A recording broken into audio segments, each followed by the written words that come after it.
আসসালামু আলাইকুম রহমতুল্লাহি বরাকাতু। হঠাৎ করে এসে দেখি আমার ইনকিউবেটরে বাচ্চা ফোটা শুরু করেছে। তো দেখে আমি তো অবাক। তারপর চিন্তা করলাম যে আমার ব্রুডিংয়ে তো কোনো ব্যবস্থা করিনি, ব্রুডিং যেহেতু আগে করা ছিল, তো সেই ব্রুডিং ঘরটি আগে রেডি করতে হবে। তো যেই কথা সেই কাজ। বাচ্চাগুলো দেখি ফুটে ফেলেছে, যেগুলো খোসা ছিল আমি দ্রুত খোসাগুলো বের করে দিলাম, কারণ এখানে আমার ইনকিউবেটরে হ্যাচিংয়ের যে জায়গা কম, খুবই কম, তার জন্য আমি খোসাগুলো বের করে দিতেছি দ্রুত। তারপর আমি বাচ্চাগুলো রেখে আমি চলে গেলাম আমার ব্রুডিং ঘরে। এই ঘরের অবস্থা, তারপরে আমি এই ব্রুডিং খাঁচাটাকে আমি রেডি করলাম। তো এখানে ছালার চট ভালোভাবে পরিষ্কার করে দিয়ে শুকিয়ে দিয়েছিলাম এর আগের বার যেহেতু ব্রুডিং করছিলাম। তো ব্রুডিং শেষ হওয়ার পর এখানে আমি আবার বারবার ব্রুডিং করি, ব্রুডিং শেষ হওয়ার পর বাচ্চা আমি এখান থেকে সরিয়ে ফেলি। তো এখন যেহেতু বাচ্চা আবার নতুন করে ফুটতেছে, সেজন্য আমি আবার ব্রুডিং করার জন্য এই খাঁচাটি আবার রেডি করলাম। তো এখানে আমার এটা হচ্ছে একটি অটো ব্রুডার। তো অটো ব্রুডারের নিয়ম হলো, এখানে তাপমাত্রা আপনি ব্রুডিংয়ের যেই তাপমাত্রা প্রয়োজন সেই তাপমাত্রা সেট করে দিলে অটোমেটিক তাপ দিবে ইনকিউবেটরের মতো। তো এখানে ব্রুডিংয়ে যেহেতু আমার বাচ্চাগুলো ইনকিউবেটর থেকে বের করে আনবো, সেজন্য প্রথম একদিন আমি তাপমাত্রাটা একটু বেশি রাখবো, 36 রাখবো, না 35 রাখবো, 35 ডিগ্রি তাপমাত্রা, 35 থেকে 35.5 রাখবো। আর এই কন্ট্রোলারটি আমার 1 ডিগ্রি একটু কম দেখায়, বেশি দেখায়, মানে বেশি থাকবে, কিন্তু আমি এটাকে দেখেছি অন্য আরেকটার সাথে ক্যালিব্রেশন করে দেখেছি, তো তাপমাত্রা এখানে 1 ডিগ্রি সবসময় বেশি রাখতে হয়, সেজন্য আমি এখানে 36 সেভ করে দিলাম।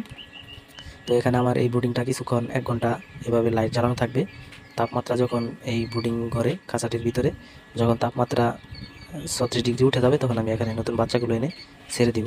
তো যাই হোক, এভাবে আমি সুন্দর করে পরিষ্কার পাটের চালা দিছি, তার উপরে একটা কাপড় দিছি, যেহেতু এখানে আমার বাচ্চাগুলো এখন গরম দিন, 6 থেকে 7 দিন অথবা 8 দিন আমি ব্রুডিং করব। তারপর এই খাঁচার ভিতরে এই ডান সাইডে ডান পাশে আমি ব্রুডিং কমপ্লিট করা যে 8 থেকে 10 দিনের বাচ্চাগুলো আমি এখানে রাখি। তো এখানে 4-5 দিন থাকে। 4-5 দিন থাকার পরে যারা এখান থেকে ক্রয় করতে চায় তারা এসে নিয়ে যায়, বিক্রি হয়ে যায়। তো এখান থেকে পরে আবার যদি কিছু থাকে, তাহলে এই যে আমি আবার তার নিচের তালা, এই খাঁচাটি যেহেতু 2 থাক, তার নিচের থাকে আমি বাচ্চাগুলো দিয়ে দিই। তো এখানে বাচ্চার 2 বেচের বাচ্চা আছে। একটা হলো 25 দিন, 30 দিন, 25 থেকে 30 দিনের বেচ বড়গুলা।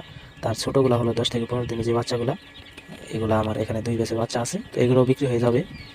আর যারা আমার কাছ থেকে কোয়েল পাখি নিতে চান, তারা দ্রুত যোগাযোগ করবেন, যেহেতু পাখি এখন বর্তমানে খুবই চাহিদা, পাখি থাকে না, বাচ্চা দ্রুত বিক্রি হয়ে যায়। তো আপনারা অবশ্যই আমার কাছ থেকে নিতে চাইলে দ্রুত যোগাযোগ করবেন। এখন এগুলো বিক্রি করা হবে। এখানে কিছু নিয়ে গেছে, নিয়ে যাওয়ার পর রেখে দিছে। তো আমি চলে আসলাম ব্রুডিংয়ের যে ইনকিউবেটরের বাচ্চাগুলো যে ফুটে বের হইতেছে, সেই বাচ্চাগুলো আমি এক একটা করে যেগুলো জর্জরা হয়েছে সেগুলো আমি এখন নিয়ে যেয়ে ব্রুডিংয়ে রেখে দিব। তো এই যে দেখতে পাচ্ছেন, খুবই সুন্দর। এখন আমি ব্রুডিংয়ে নিয়ে যাব।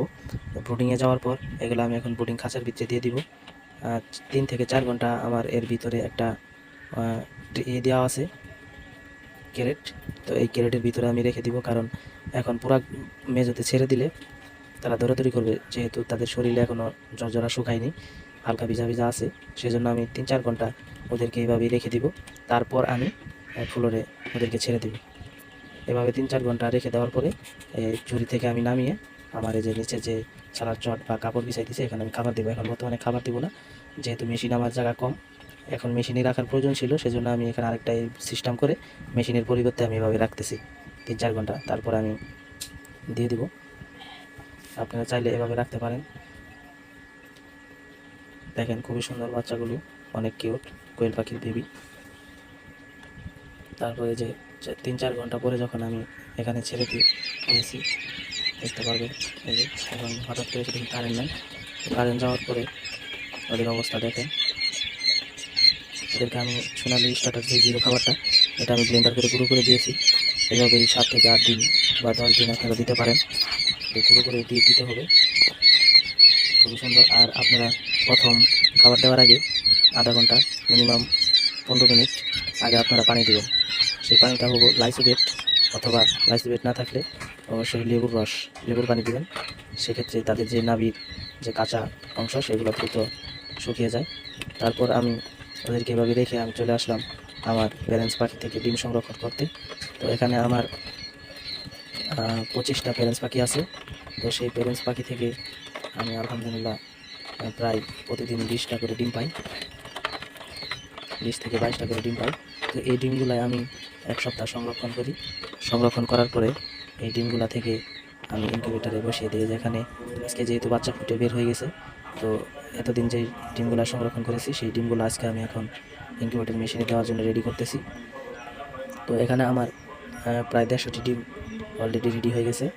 তো এই ডিমগুলো আমি এখন ভালোভাবে জীবাণুনাশক স্প্রে দিয়ে ভালোভাবে স্প্রে করে নিতে হবে, কারণ ডিমের ভিতর অনেক জীবাণু থাকে। আর এই জীবাণুগুলো যদি মেশিনে দিই তাহলে মেশিনের ভিতরে নানান ধরনের ক্ষতি ভাইরাসে অ্যাটাক করতে পারে, আর এই ভাইরাসের কারণে আমার যে জিরো বাচ্চাগুলো যখন হেসিং হবে সেই বাচ্চাগুলো মারা যেতে পারে। সেজন্য আমি এই স্প্রে দিয়ে সুন্দরভাবে ভালো করে স্প্রে করে দিয়েছি। আর এখানে আমার বিভিন্ন বয়সের ডিম থাকে মেশিনের ভিতরে, এটা শুধু আমি সেটার হিসেবে ব্যবহার করি। যে সেটার মেশিনে যে টার্নিং হয় ডিম ঘুরে, আমি তো সেটার মেশিন কিনি না, আমি যেহেতু ম্যানুয়াল মেশিন ব্যবহার করি সেই জন্য আমি এখানে এই মেশিনের ভিতরেই আমি 13 থেকে 14 দিন ডিম ফোটার আগ পর্যন্ত আমি হাতে ঘুরাই। যেহেতু কোয়েল পাখির ডিম 16 থেকে 17 দিনে বাচ্চা ফুটে বের হয়, সেই জন্য আমি 12-13 দিন আমি ডিমগুলো হাতে নাড়ি চাড়িয়ে উল্টাপাল্টা দিই, দিনে 2 থেকে 3 বার। আর যখন বাচ্চা ফোটার সময় হয় তখন এই যে এর আগে যে ছোটো মেশিনটা দেখলেন, তো বাচ্চা ফোটার 2 দিন আগে ওই মেশিনে আমি দিয়ে দিই, ওর ভিতরে হেচিং হয়, বাচ্চা ফুটে বের হয়। তো এখানে আমার মাঝখানে পার্টিশন